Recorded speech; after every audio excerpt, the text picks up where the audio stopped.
En el video pasado abordamos todo el tema de degradación de ácidos grasos y en esta degradación vimos diferentes tipos en los cuales las enzimas pueden degradarse a un ácido graso saturado, monoinsaturado, polisaturado y demás. Me faltó explicar una parte que es la creación del propionil-CoA, que el propionil-CoA es, por así decirlo, la única manera en la cual se puede realizar glucosa a partir de ácidos grasos, ya que nosotros no podemos realizar glucosa, o sea, gluconeogénesis, a partir de ácidos grasos, a excepción del propionil-CoA. El propionil-CoA es una molécula resultante de la degradación de un ácido graso de número de carbonos impares. Entonces, un ejemplo que tenemos acá, básicamente tenemos 2, 4, 6 y 7 carbonos. Como vimos en el anterior video, siempre que se realizan los diferentes ciclos, que es pues básicamente la oxidación, hidratación, oxidación y rompimiento o tiólisis, logramos observar que siempre salía acetil-CoA, que pues tiene 2 carbonos, por ende salen en parejas. En el caso de que haya un número impar de ácidos grasos, como puede ser 7 en este ejemplo, ¿sí? Lo que va a suceder es que van a salir, pues, en este caso van a salir 2 parejas, pero va a salir una molécula de 3 carbonos. Esta molécula de 3 carbonos, resultante de la degradación de un ácido graso de número impar, se va a llamar propionil-CoA. Como se puede observar, es la misma estructura. Tenemos lo que sería la coenzima A con el doble enlace del oxígeno. Acá tendríamos nuestro primer carbono, segundo y tercer carbono. Esto no se puede romper, ya que un carbono quedaría solo y no tendría un poco de sentido en el metabolismo. Por ende, lo que realiza el cuerpo es utilizar este propionil-CoA para integrarlo a la ruta de la creación de glucosa. Recuerden que estamos en estado de ayuno prolongado. Por ende, las únicas maneras en las cuales yo puedo obtener energía es tanto la degradación de ácidos grasos, y la única manera de obtener glucosa es mediante la síntesis de glucosa, o sea, gluconeogénesis. Por ende, este de aquí, propionil-CoA, es el que permite lo que es la síntesis de glucosa. ¿Cómo se realiza esto? Pues nada, tenemos lo que sería el propionil-CoA, que el propionil-CoA, mediante una enzima que se llama la propionil-CoA carboxilasa, lo que realiza, como todo nombre de carboxilasa, pues es generar una reacción de carboxilación, o sea que le pega, pues agarra lo que es bicarbonato, le extrae lo que sería el CO2 y mediante el uso del ATP, pues entre comillas, lo pega en la molécula de aquí y se convierte en el metilmalonil-CoA. Pero esta es básicamente la versión D. Nosotros necesitamos la versión L. Por ende, en este punto, acá les explico un poquito mejor, tenemos lo que sería 1, 2, 3 carbonos, le vamos a pegar CO2, o sea que tenemos 2 oxígenos, un carbono. Por ende, en este de acá, que sería el carbono número 3, porque ese es el 1, 2, 1, 2, 3, acá tendríamos 1, 2, 3, listo, más que todo, perdón, en el carbono 2 se le pega lo que sería el CO2. Entonces allá quedarían con 4 carbonos. Se le dice D-metilmalonil-CoA, básicamente por la configuración de estas dos enlaces. Luego, mediante la metilmalonil-CoA isomerasa, pues se va a isomerizar, ya que es de la versión D pasamos a la versión L. ¿Cuál fue el único cambio que realizó aquí la enzima? Pues nada, se pasó este y este de acá, se intercambiaron. Listo, en los planos tridimensionales, ya que esto representa si está más hacia adelante o si está más hacia atrás en el plano, pues en el plano como 3D. Y luego de L-metilmalonil-CoA vamos a pasar a una molécula que se llama el succinil-CoA. Como pueden observar, no hay ningún cambio no hay ninguna entrada ni salida de algún tipo de molécula o átomo o electrón. Por ende, lo que sucedió aquí también es una reacción de isomerización como la que vimos acá. Por ende, la misma enzima, o sea, la metilmalonil-CoA isomerasa, que se encargó de pasar de D a L-metilmalonil-CoA, también va a ser la misma encargada de pasar de L-metilmalonil-CoA a succinil-CoA. ¿Cuál fue la única diferencia? La única diferencia es que reposicionó lo que sería el CO2 o reposicionó lo que sería el CH3, el grupo metilo. Véanlo como quieran, lo importante es que sepan que fue una reacción de isomerización. Y luego este succinil-CoA, pues nosotros ya sabemos cómo funciona por el ciclo de Krebs, y pues el succinil-CoA pasa a succinato y, mal no recuerdo, a fumarato, de fumarato a malato y de malato a oxaloacetato. De oxaloacetato, ahí ya podemos convertirlo en glucosa, que es la ruta de gluconeogénesis. Y de oxaloacetato pasamos a fosfonolpiruvato y de fosfonolpiruvato pasamos a los diferentes intermediarios para llegar a glucosa. Entonces esa es la manera en la cual un ácido graso de números impares, como puede ser 7, como puede ser diferentes, 15, lo que hace básicamente es eso. Genera los ciclos separando de pares en pares hasta llegar a la última molécula que sea de 3 carbonos. Y estos 3 carbonos es el propionil-CoA y mediante el proceso que les acabo de mostrar pues se genera lo que sería glucosa. Recuerden, es el único o la única manera en la que un ácido graso se puede convertir en glucosa, ya que nosotros no podemos convertir glucosa o realizar gluconeogénesis a partir de ácidos grasos, a excepción de este señor de acá. Ahora vamos a hablar de la cetogénesis, que es otro proceso importante, es bastante corto, pero es un proceso importante, especialmente por la por la condición que puede generar, digamos, en pacientes con diabetes.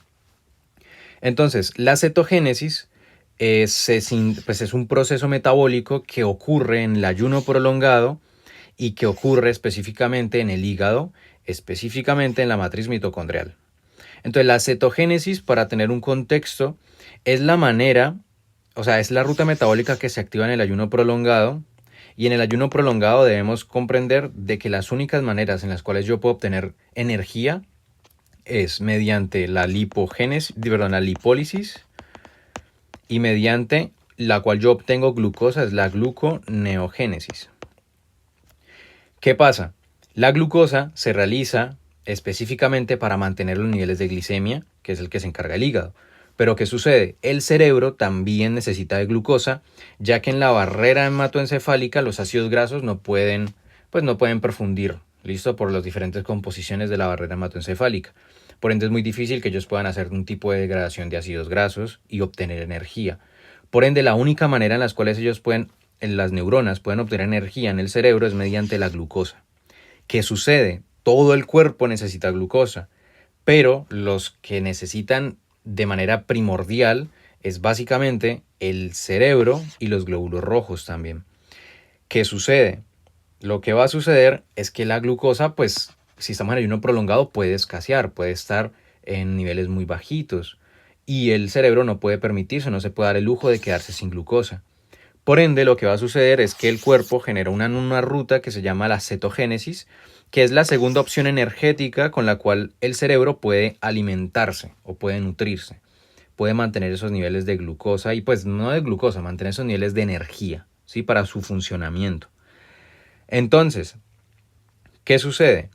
Lo que es la segunda opción energética claramente es la segunda porque no le gusta tanto al cerebro, pero pues si no hay ninguna otra, no importa. Lo que es básicamente la cetogénesis se va a realizar con una molécula base que es el acetil-CoA. El acetil-CoA, esta flecha indica que está en niveles altos porque estamos haciendo lipólisis. En ayuno prolongado recuerden que las rutas activas van a ser 3. Cetogénesis, lipólisis y gluconeogénesis. Entonces la lipólisis me va a permitir sacar energía para los diferentes tejidos del cuerpo, ¿sí? Diferentes órganos y demás. Y lo que es pues no el sobrante, pero una parte se va a ir a realizar lo que es cetogénesis, que es la molécula base, el acetil-CoA. Entonces, para entrarnos en materia, es bastante corto esto. Tenemos lo que es el acetil-CoA y acá tenemos otro acetil-CoA. Recuerden, 2 carbonos, doble enlace y tenemos acá la coenzima A. Entonces, lo que va a suceder es que va a haber una condensación de acetil-CoA. Esta condensación de acetil-CoA, ¿qué va a permitir? Esta condensación de acetil-CoA permite lo que es la creación del acetoacetil-CoA mediante una enzima que ya la conocemos, que es la tiolasa, que era la encargada de, por ejemplo, pues realizar básicamente la reacción de tiólisis. Y esa tiolasa a la inversa, como su nombre lo dice, ella no va a romper una molécula utilizando CoA, sino que va a condensar 2 moléculas retirando CoA. Entonces al momento de lo que sería, acá tenemos lo que sería la molécula, acetil-CoA, pues yo uno estas dos, suelto este CoA para unirlo aquí y pues yo tengo acá lo que sería 2 carbonos, tengo otros 2 carbonos y tengo otros 2 carbonos.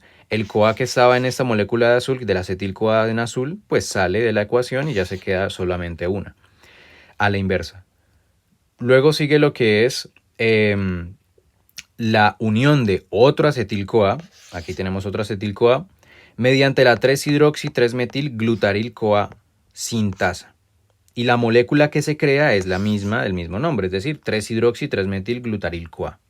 ¿Qué sucedió en esta reacción? Lo mismo, sale una coenzima A, o sea que yo voy a unir 2 carbonos más.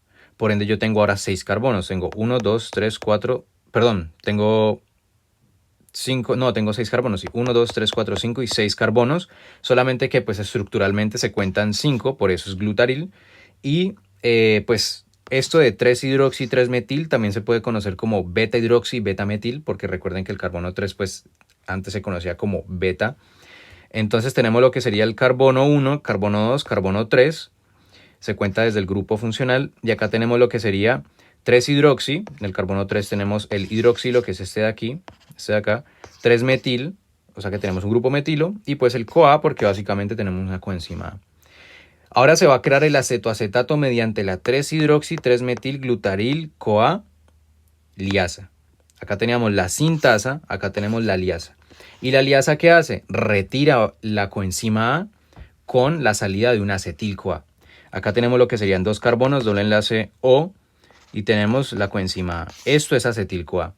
O sea que se sacó el acetil-CoA y por ende quedó una molécula sin la coenzima A, que se va a llamar el acetoacetato. Obsérvese que tenemos 1, 2, 3, 4 carbonos, salió el acetil-CoA y tenemos el acetoacetato. El acetoacetato es el primer cuerpo cetónico y son 2 cuerpos cetónicos. Entonces el acetoacetato, para convertirse en el segundo cuerpo cetónico, se puede revertir mediante el acetoacetato deshidrogenasa. Como su nombre lo dice, deshidrogenasa va a haber transferencia de electrones, o sea, una reacción de óxido-reducción, y va a crear lo que es la D3-hidroxibutilato. ¿Qué sucedió aquí? Pues nada, simplemente lo que se realizó fue romper este doble enlace con la O mediante la añadidura de lo que sería un hidrógeno en este punto y lo que sería otro hidrógeno en este punto. ¿Listo? Entonces tenemos acá lo que sería el hidrógeno añadido, el otro hidrógeno añadido. Cuando se añaden hidrógenos, pues son protones y electrones. Entonces estos son los 2 cuerpos cetónicos que van a viajar a cerebro. ¿Quién es este señor de acá? La acetona. La acetona, como se indica la flecha, es una reacción irreversible y es una reacción espontánea. Es decir, el acetoacetato, como se puede convertir en este señor mediante esta enzima, puede perder este grupo de acá y se puede convertir en la acetona. Esto no es un cuerpo cetónico, se considera un cuerpo cetónico porque pues, son los 3 que se generan en el proceso, pero este no va a ser utilizado por las neuronas. Ahora, una vez yo obtuve lo que es acetoacetato y D3-hidroxibutirato, ¿qué va a suceder? Lo que sucede es que van a viajar del hígado, porque recordemos que todo esto sucedió en hígado, porque es el único órgano que puede generar cetogénesis, y del hígado van a viajar por sangre. Son moléculas polares, no necesitan transportador, viajan en sangre, y van a llegar al cerebro. En el cerebro, ¿qué va a suceder? En el cerebro va a entrar al cerebro lo que son el acetoacetato y el D3-hidroxibutirato. Si tenemos D3-hidroxibutirato, ¿qué va a suceder? Pues se convierte en acetoacetato mediante la acetoacetato deshidrogenasa.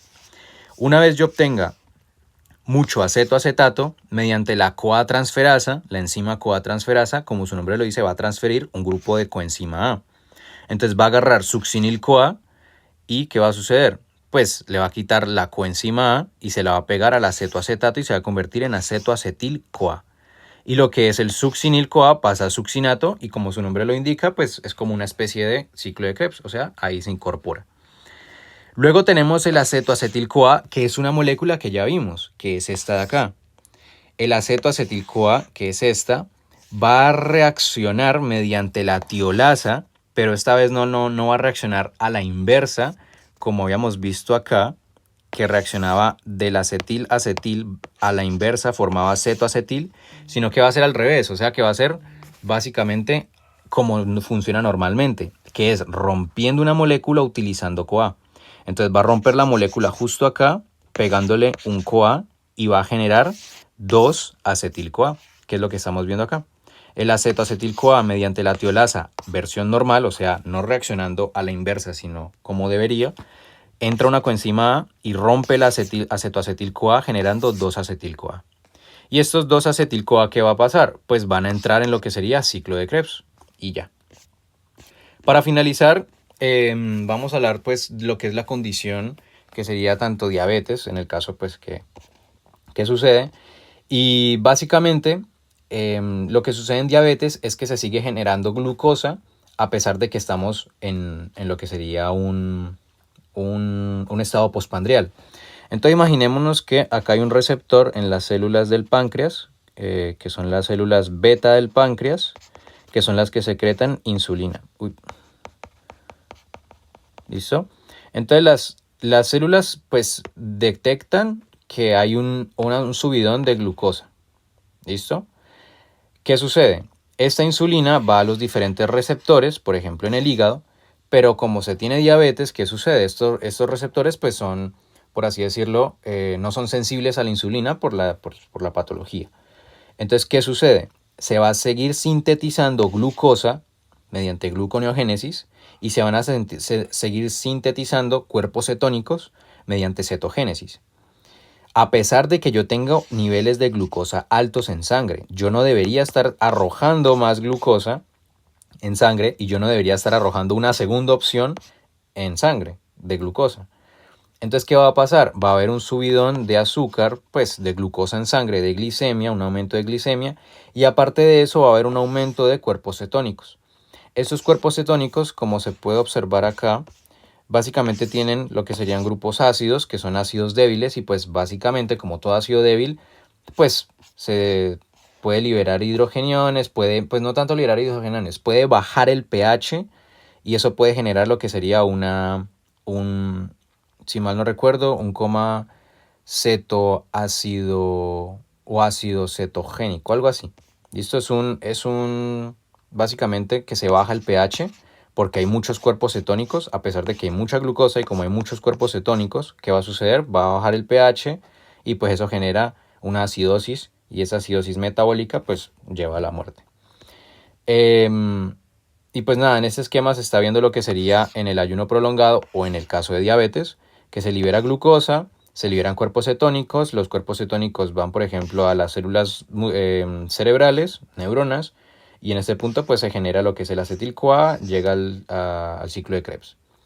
Y bueno, eso sería básicamente este video, es bastante corto, era más que todo para aclarar tanto el proceso de cetogénesis como el proceso de el único ácido graso que pues se puede convertir en glucosa.